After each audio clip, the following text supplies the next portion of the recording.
to the Best 5-Minute Wine Podcast. I'm your host, Forrest Kelly. From the seed to the glass, wine has a past. Our aim at the Best 5-Minute Wine Podcast is to look for adventure at wineries around the globe. After all, great minds think alike. Let's start the adventure. Our featured winery is... We continue our conversation with Matt Berson, vintner and winery owner of Portland Wine Company, home of Love Squalor Wine.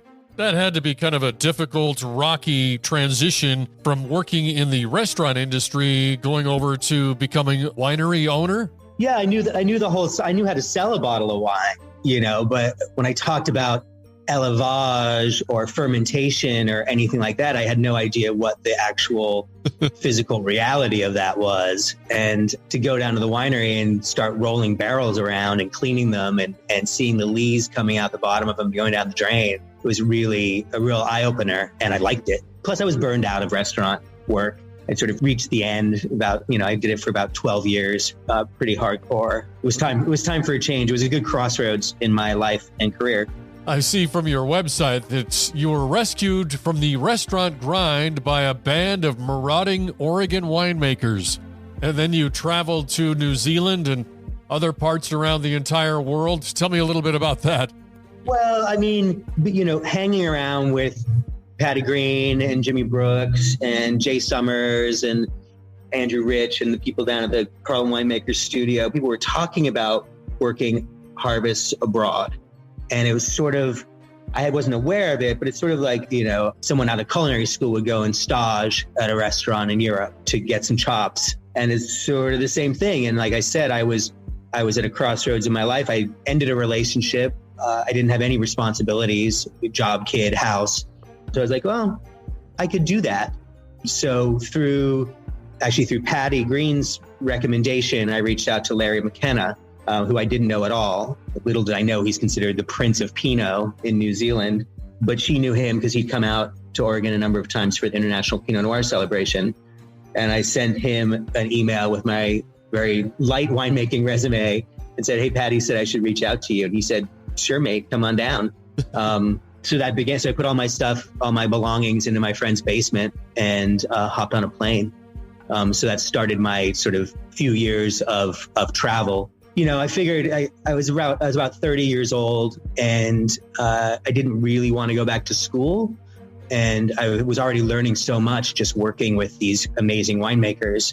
And I figured I could go that route. And I wanted to get as many harvests under my belt as I could in as short a time as I could, because it seemed to me, rightly, that's when thousands of decisions made during the creation of a wine, but a good 85% of them are made during harvest. Whether it's when to pick or how to ferment, when to press, how to barrel, etc.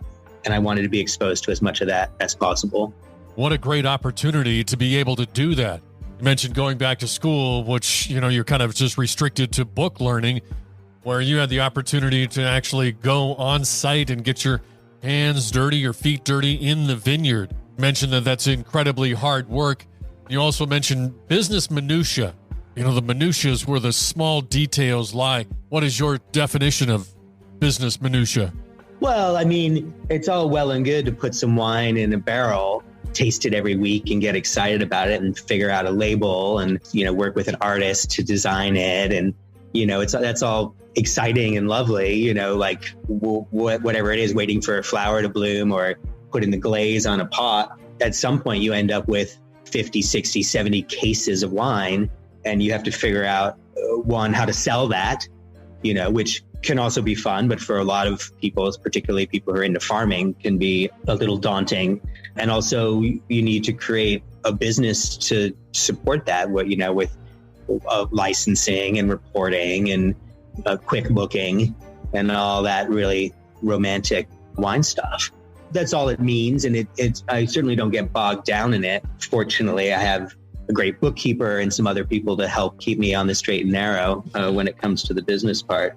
My wife and I are the sole owners, which is great because it's what we own and we can make every decision without having to bend to anybody else's opinions.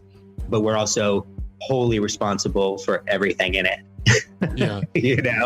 And we don't have any help. from financial backers or people with, a business background. Thank you for listening. I'm Forrest Kelly. This episode of the Best 5 Minute Wine Podcast was produced by iHism. If you like the show, please tell your friends and pets and subscribe. Until next time, pour the wine and ponder your next adventure.